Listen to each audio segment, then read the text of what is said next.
Okay. Can you start a podcast with me, please? I need something to do.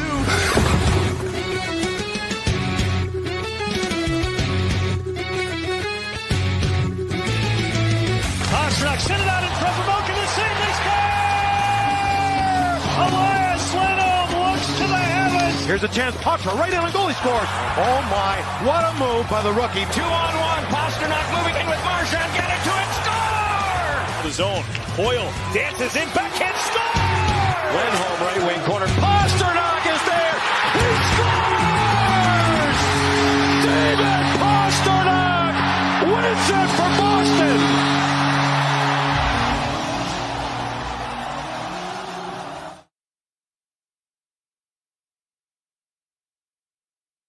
Welcome in, everyone, to another episode of Bruins Tape to Tape. I'm your host, Caroline, and I'm here with my fabulous co-host.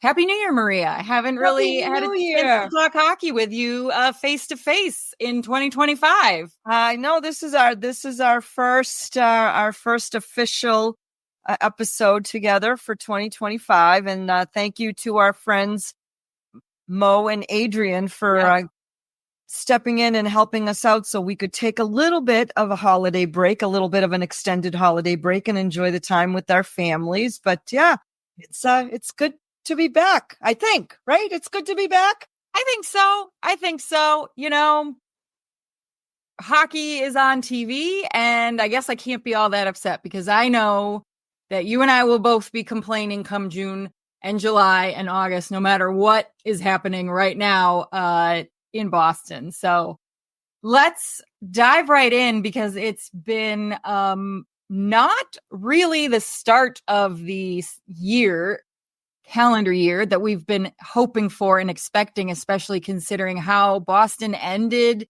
the month of December prior to the break. So we're going to talk a little bit about that. But two things, we're going to go a little bit out of order from what we're normally doing. We'll talk a little bit about some fun news around the rink. Two pieces. One, the IIHF Hall of Fame class of 2025 has some very familiar faces as the inductees for this year. And of course, the most important one to us, Zdeno Chara, former captain of the Boston Bruins, going in as one of the most accomplished athletes in Slovakia's history. He played in 3 Olympics, 7 men's world championships, 2 World Cups. And of course, we all know and love him from his time as our Big Z in Boston. So that's been some pretty fantastic news to hear from him. Hopefully we continue to see some more accolades for him stateside. I know you are also waiting for the day that we see his numbers raised to the rafters, but I'm probably going to be a grizzled old woman by the time that happens because we know how the Jacobs family loves to take forever to actually honor cornerstone members of the Boston Bruins. Yeah, they're waiting to try and figure out how they can maximize the financial gain on something of that magnitude. Let's just call it what it is. It's all about monetizing it and how best they can do that. Don't even get me started on Boston sports owners right now. Between the Jacobs and the Kraft family right now, I am telling you, and then you can throw John Henry in there. We do not have a trifecta of great owners right now amongst our Boston fan base. So it's hard to be, I think, a Boston fan, no matter the sport, except for, PWHL, because they just keep doing their thing and they're doing a great job no matter what. They are doing a great job. The other thing, congratulations to Big Z. Hopefully, as you said, it's going to be one of many accolades. There should be a Hockey Hall of Fame induction for him at some point in time, along with raising his number to the rafters, which will come with any number of controversial questions after that in terms of other players who should they or shouldn't they go up into the rafters. But that will be a podcast for a different day. Yeah, yes.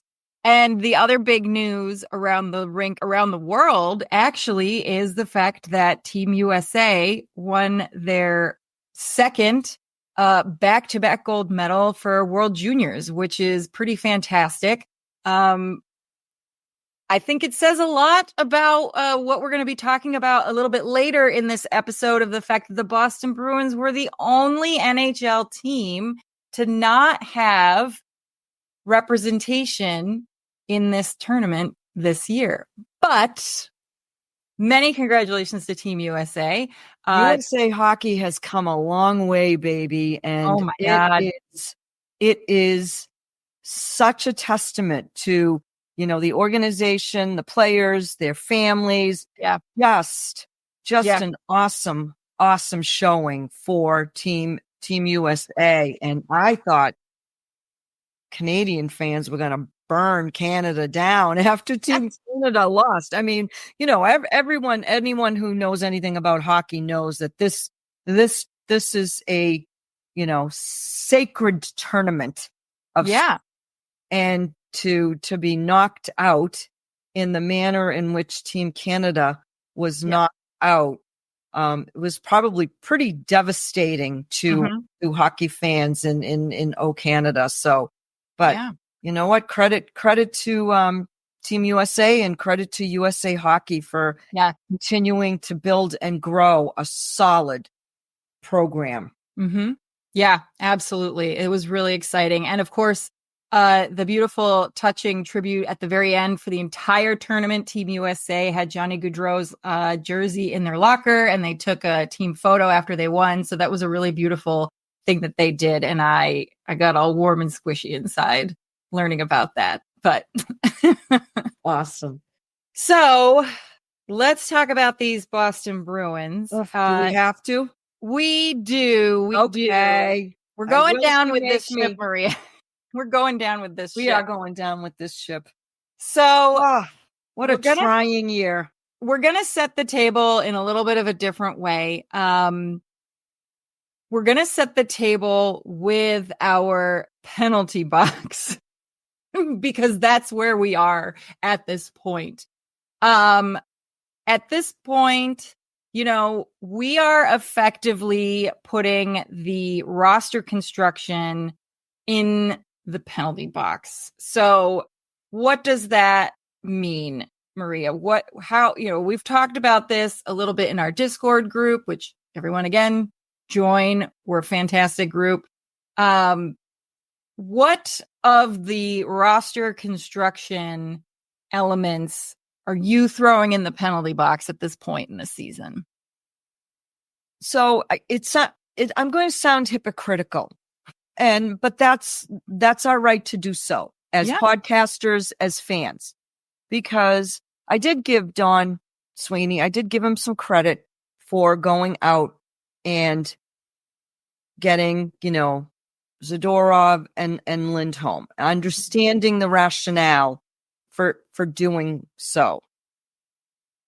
Moving, fast forwarding now, we're in January of the current season, and we're well within our rights to make assessments and critiques of whether or not that has or hasn't worked out. I don't think that it's worked out because we're not seeing it in the level of play that we were expecting to see, not only from these two new roster players, but from players that we were expecting similar, if not bigger contributions from than the prior season.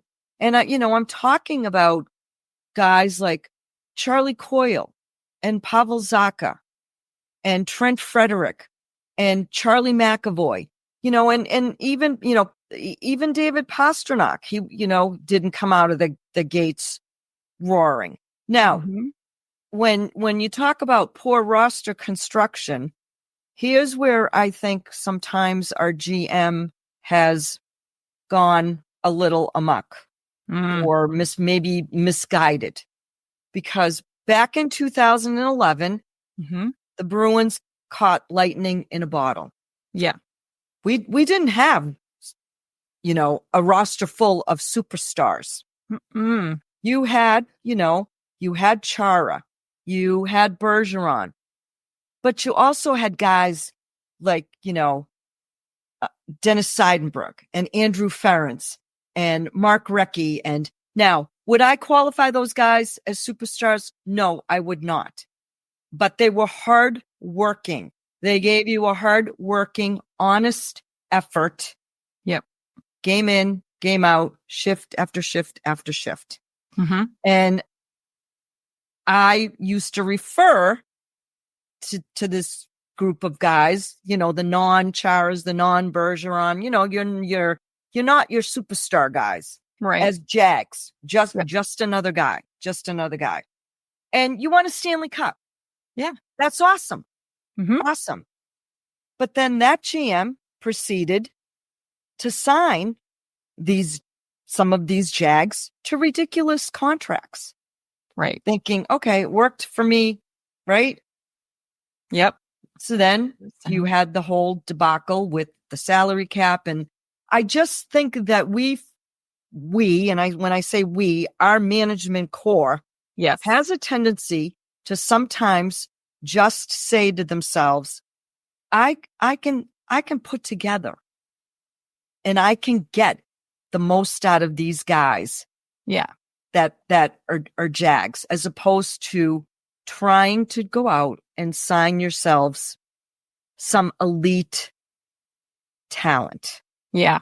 Elite talent, especially if you don't have an appetite. And we've talked about this before, especially if you don't have an appetite to do a rebuild. Right. Exactly. Which we know they're never going to do. Right. They're never going to do that again. And at this point, right, when you see the struggles that we ourselves are seeing by watching these games and these shifts and these periods night after night, where we're saying to ourselves, do I really need to keep watching this? Must I keep watching this? Because you're boring me to tears with this kind of hockey. Why did Fabley and Lysell only get one game? Why is Patra still down in Providence? These are the things where it's like you've got guys on this roster right now, who are kind of giving you nothing. Right. I mean, Frederick, that was the first goal he had scored since when? Sometime in November? Yeah. Early December. Yeah. Flyers. Yes. He keeps getting his shifts. He's played every freaking game.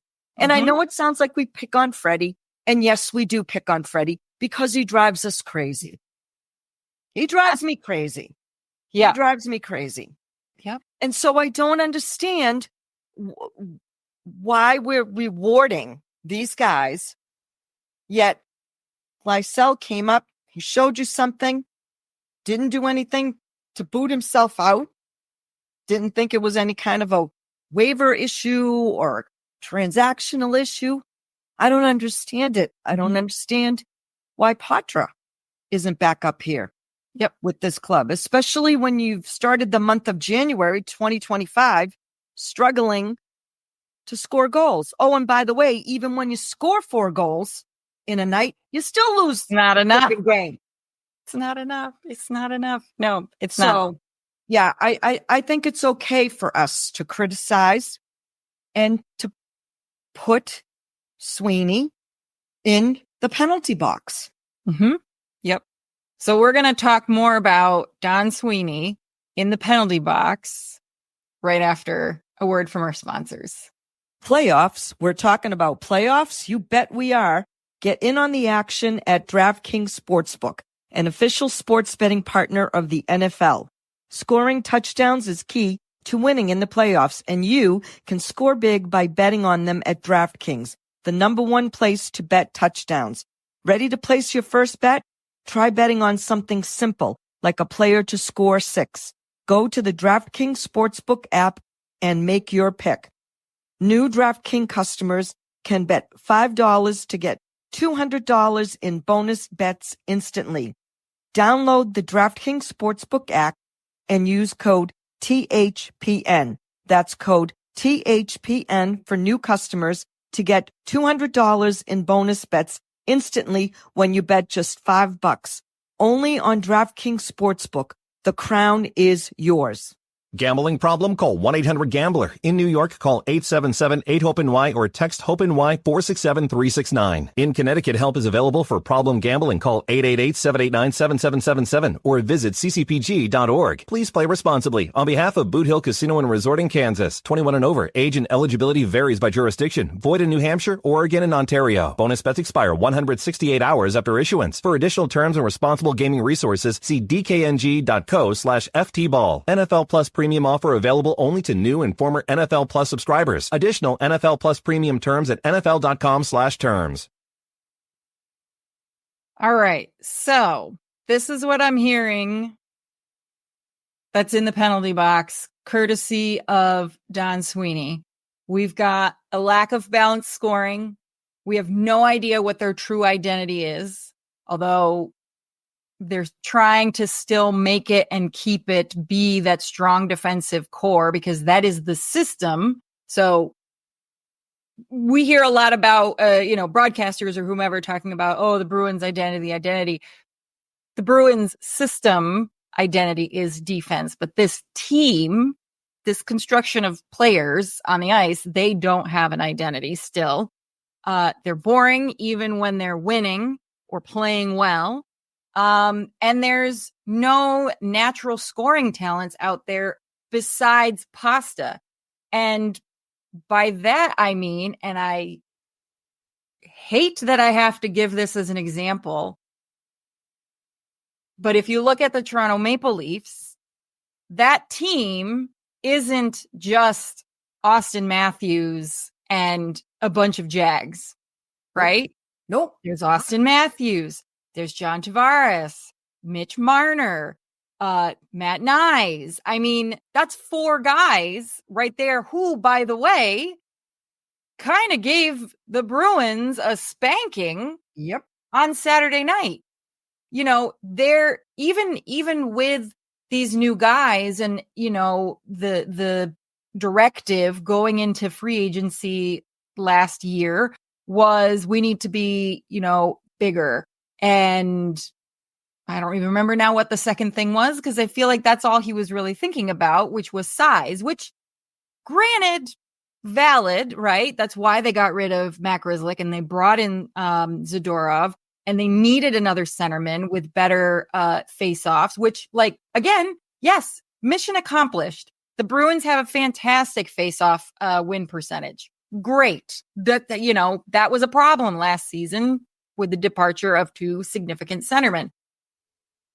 But he didn't get more guys who are actually natural scorers. There are plenty of guys who work really hard, who are very good players. And, you know, we'll talk about them a little bit later when we kind of look at the silver linings, because we don't want to end, you know, our podcast today on a very sad note, because there are still things that are positive to take out of what we've seen so far. But, you know, thinking about those main issues, here are some hot takes that I want to get your honest Maria feedback to see what you think. So, Sweeney has made 4 major mistakes in the last several years to get them into this current situation that they're in. 1, he fired Cassidy and Jim Montgomery. 2, he let Jake DeBrusk walk. 3, he's had a bunch of busted draft picks. And 4, he's signed free agents who don't actually produce. What do you think? So I'm on record with regard to the Cassidy firing as being in total disagreement with it. And I'll stand by that. from now until the end of time, or until, someone convinces me otherwise. We've discussed this in the past. Mm-hmm. I am not a fan of management capitulating to players who are not able to take constructive criticism, or, dare I say, a coach being a little mean. So I think that started the downward trajectory, so to speak. Mm-hmm. So then you double down, right? You double down on that, and you go and get yourself a player's coach, mm-hmm. who was Jim Montgomery. Mm-hmm. That was, and again, I don't even know if that was handled appropriately, because for the longest period of time, we had heard another name who was the major candidate. And then all of a sudden it was like Jim Montgomery came in as like, the dark horse, and just, jumped ahead of the rest of the field. So, and he was not allowed to have his own staff. And he was not allowed to have, right. And we'll get to that, because I don't understand. Like, Chris Kelly, thank you for being part of the 2011 Stanley Cup championship team. But you gotta go. Whatever you're coaching with this power play, you, sir, suck at it, because it's putrid at this point. It's costing them games. It's costing them games. You are absolutely right. And not only is it costing you, not only are you not scoring, but you've given up how many freaking shorthanded goals? Mm-hmm. Okay. And when you're getting the extra attacker, it's effectively the same thing. And he is running those plays as well. So in the Islanders game, when they had, they pulled Swayman, he was the one, the camera showed he's dictating the play. He's coaching the play, and they blew it. So the Jake DeBrusk thing, the mistake that he made, that Sweeney has made, that will be unfortunately not a strong aspect of his legacy as a Bruins GM, is Jake was part of that infamous draft 2015, where you have virtually nothing to show for it now after he walked. Yep. I had no desire to keep him on this roster at a significant sum of money. I don't know what he signed for in Vancouver, but I also don't have any patience left for streaky players. Right. Yeah. Right. And he was, do they miss his speed? Probably they do. But did he show you anything in his contract year that would say to you, okay, you know what? I've changed my mind. You gotta give this kid another shot and keep him on. Yeah. Keep him on the roster. Mm-hmm. And, I think for Jake, it went poorly for him when it came out that he had requested a trade. Mm-hmm.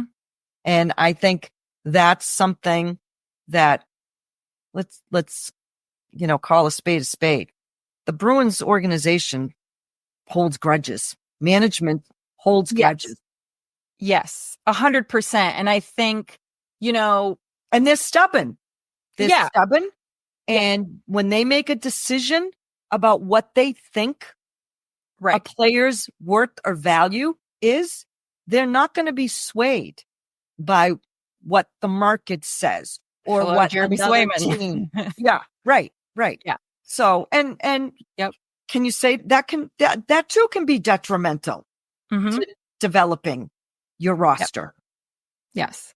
And I think, with the Jake DeBrusk piece, yes, that relationship was poisoned. I don't think there was anything that was truly ever going to save it, because I think it was such a negative experience for both sides that the only way he would have stayed was for extra money, regardless if he actually earned it. It's kind of like you've been in a really terrible job, and then all of a sudden they're like, no, we do want you to stay in our toxic environment. We're going to throw some extra money at you. You do consider it, right? You're like, all right, maybe I'll stay, but you're going to have to pay me a lot more, right? I think with the Jake DeBrusk non-personal piece of it, as a player, Don Sweeney allowed a player who I think he might not have that natural scoring talent and ability like Mitch Marner as the secondary, or Tavares as a secondary, but he's more than a Jag, at least what he as a player was able to bring.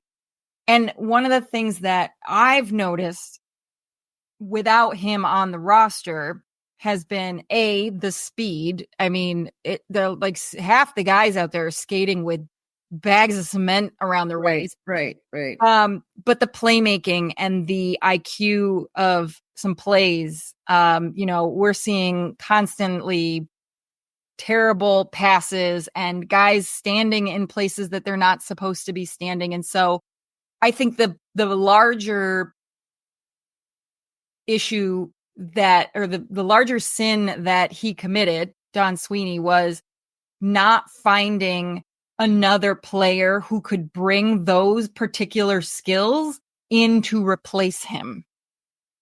And that's maybe he thought he had in, a Max Jones type. I don't know. But, and again, this is, we're doing what we do. We can talk about, we can, decipher. But if Don Sweeney wanted to keep Jake DeBrusk and still have him be a member of the Boston Bruins this year, would you have Lindholm and Zadorov? Because I don't think probably not that you can do both of those things. You wouldn't have been and also sign your franchise goalie.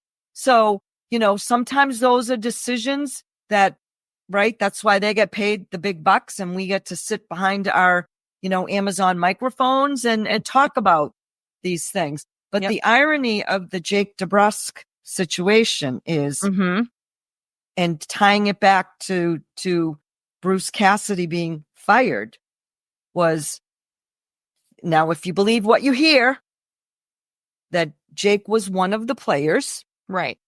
And he wasn't the only one. Let me make this perfectly clear. He was not the only player that seemingly had an issue with how Bruce was coaching them. He was, if he hadn't already lost the room, he was losing the room. He was losing the room. So the fact now that neither one of those guys is even here anymore. Right? Yeah. And then so we've now got a roster that there's no natural scoring because either through draft picks or signings, nothing has truly panned out. The lack of chemistry means, I think the lack of chemistry is what makes it boring on some nights, because, you don't have to have a 6-4 game for it to be an exciting game to watch. You can have a 2-1 game be an exciting, thrilling game. But, we just saw the Boston Bruins play the New York Rangers and they lost 2-1.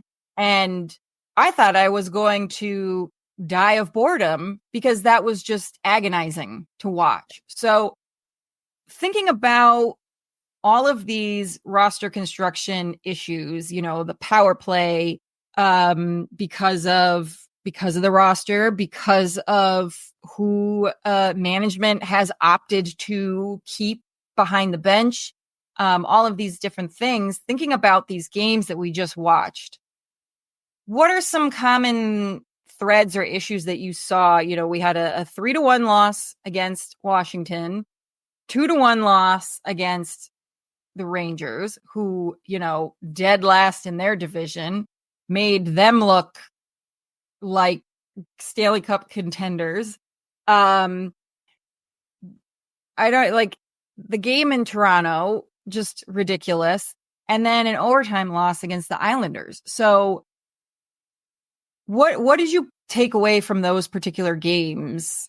Is anything even fixable at this point? And what does Don need to do between now and March 7th to address this? Hold, please. Yes.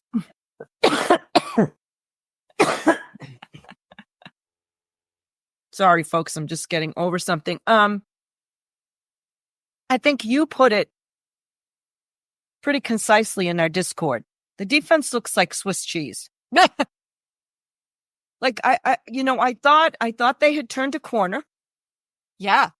Before the holiday break. Strong. And we thought, okay, they've identified themselves as working towards being a defensively sound team, where, they were getting harder to play up the middle. They weren't letting forwards and wingers get, just kind of dance right through or get in behind them. And I'm not sure what's happened since the holiday break. Now, mind you, they were still doing well. And I know some of this is due to the fact that Hampus Lindholm has been out for a long period of time. Yep. But they had seemed to have turned a corner. Yeah. However, I think that it's starting to wear and tax the other defensemen. Brandon Carlo does not look as sharp. He hasn't looked sharp, really, honestly. All season. But particularly right now. Mason Lohrei, his mistakes and his weaknesses are becoming more glaring. Nikita Zadorov, sometimes I just want to climb on a step stool and say, do you have, what are you thinking sometimes when you're out there? Because I don't understand what you're doing with the puck sometimes. So I'm just wondering if it's all coming to a head. Yeah. And, some of our forwards aren't being as defensively responsible as we've been accustomed to them being. So I think it's a comedy of errors.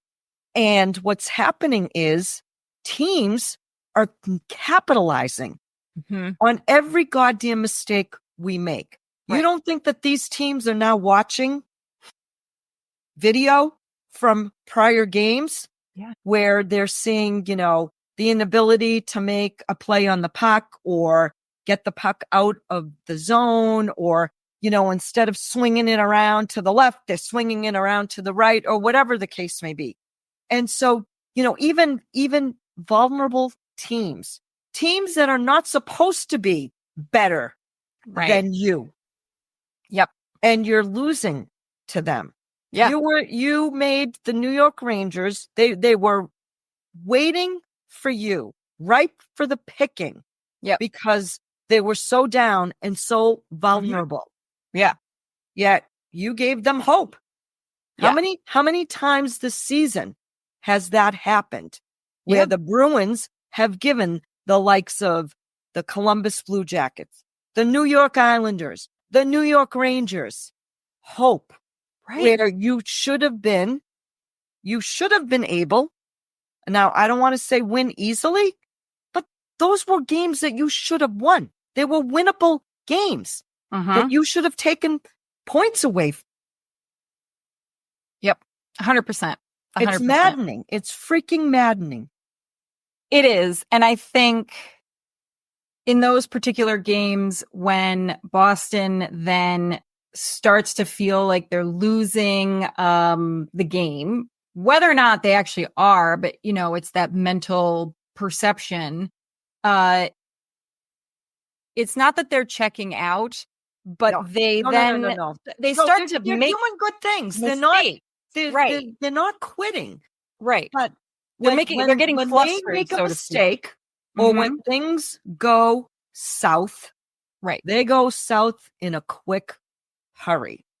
And because this they team don't doesn't have a bounce. right. They don't have that bounce back factor. Yeah.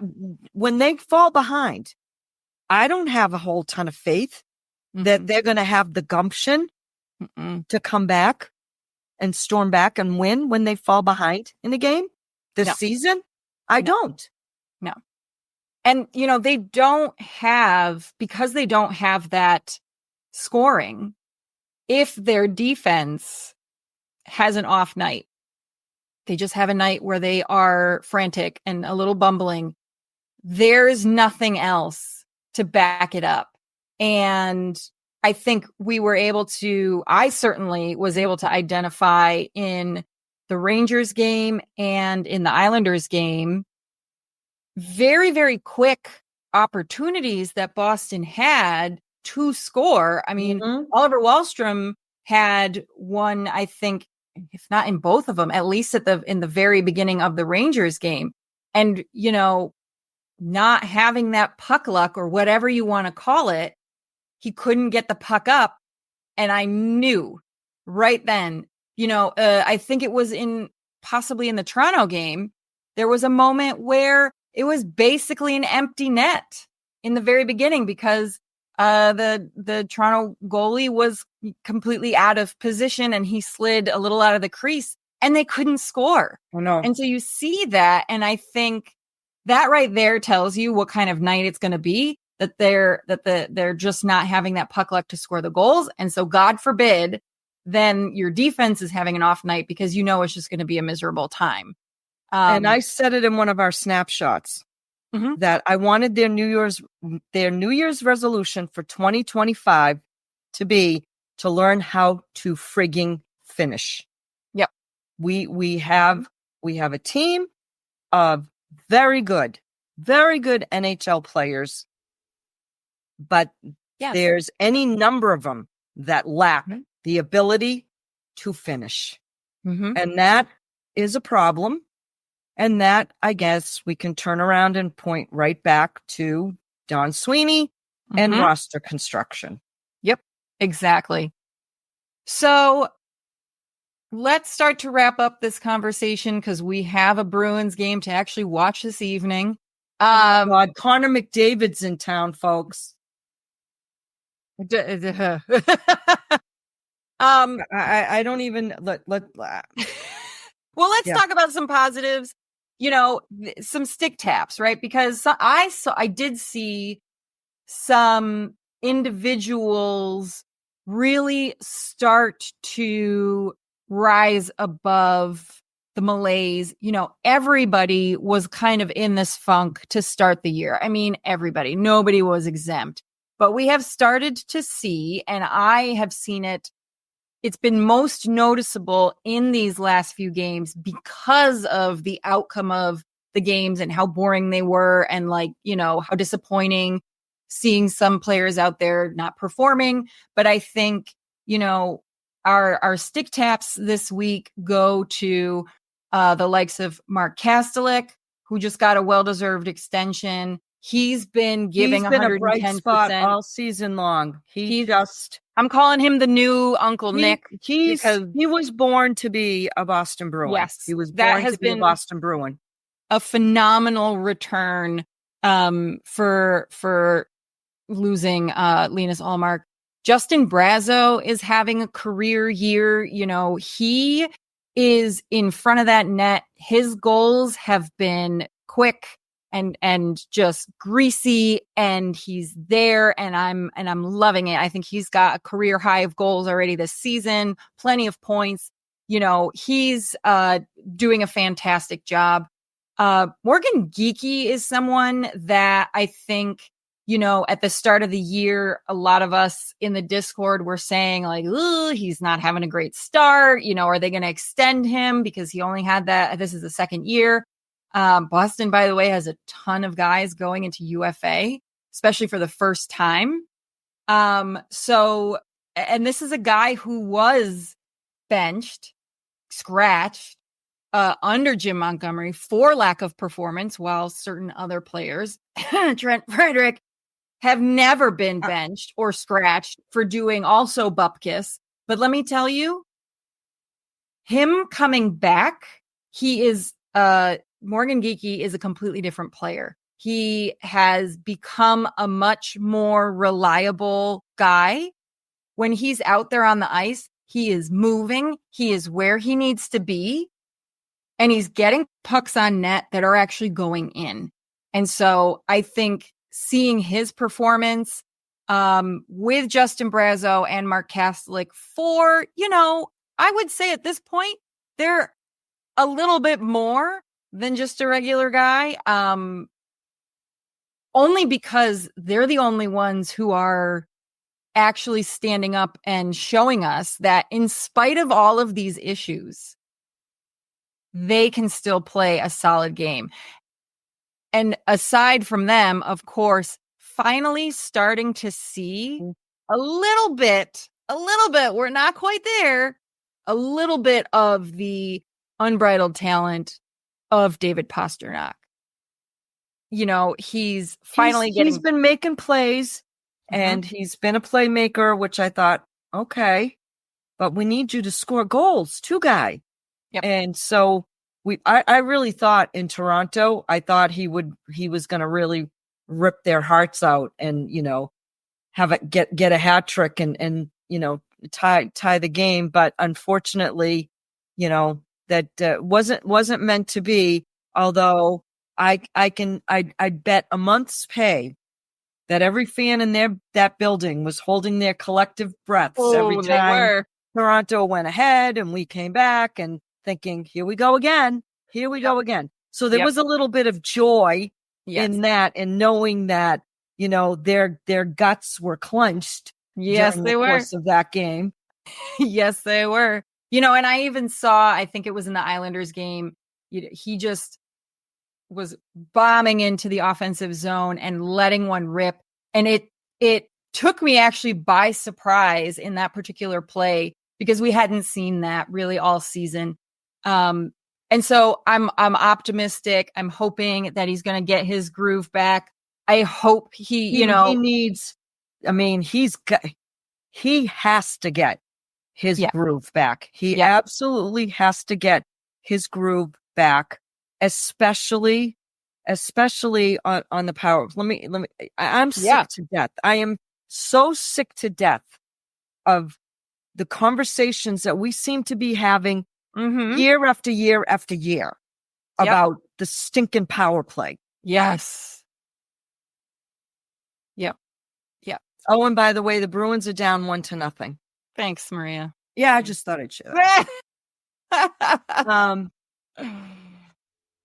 But hopefully also by the time the CBA break comes around, if he is finally cooking, that doesn't kill that momentum because CBA break, you never know. Here's another silver lining. Yep.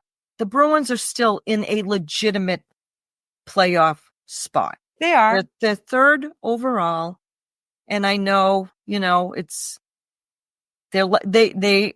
are lucky to be there because the rest of the Eastern Conference has had their struggles. But here's where you're going to separate the men from the boys because the stretch that they have coming up here, starting with this game tonight against the Edmonton Oilers, is nothing short of pretty much murderer's row because they've got to go to Tampa to face the Lightning. Then they're going to face the Panthers. Yay. Then they have another game against the Lightning. Great. These are all playoff teams, folks. Yep. These are all playoff teams. And the Lightning are behind a lot of games. Are we being fooled? Or can this team legitimately play with other playoff caliber teams? Yep. But with that, we are going to wrap this up. Thank you again so much, Maria, for another lovely conversation. Any final parting thoughts? I just want to have fun watching this team.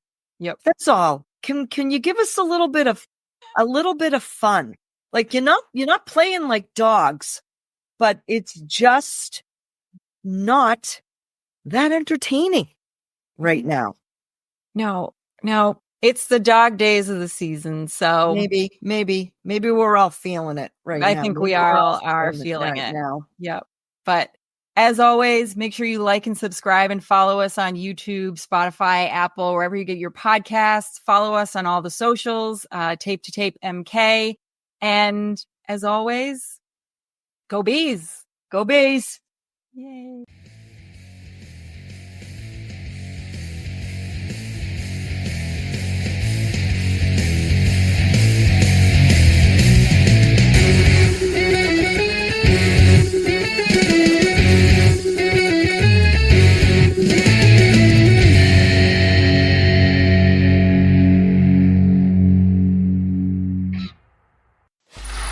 Free audio post-production by alphonic.com.